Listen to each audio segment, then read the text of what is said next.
Welcome to the Genius Factory. Enjoy the video. Start by understanding display fundamentals before you change any settings.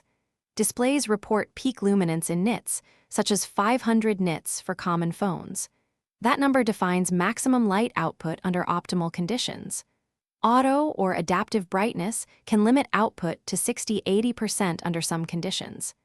Ambient light sensors adjust output to preserve battery and comfort. HDR content can increase peak brightness briefly beyond the nominal value. Knowing these limits lets you set realistic expectations for full brightness performance. Begin the procedure by disabling automatic brightness adjustments in settings. Disable auto or adaptive brightness in system settings to unlock manual control.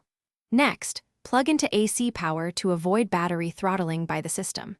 Set brightness slider to 100% when on AC power or when battery allows. On phones, enable HDR mode in display settings if available. On laptops, choose a high performance or display profile to allow higher peak output. These steps give you manual control to reach maximum brightness when needed. If you still cannot reach full brightness, follow these troubleshooting tactics now. Calibrate color and brightness with a meter or software to ensure accurate output. Check power settings and disable battery saver or eco modes that cap screen brightness. Update display drivers or firmware to fix brightness throttling issues and manufacturer bugs.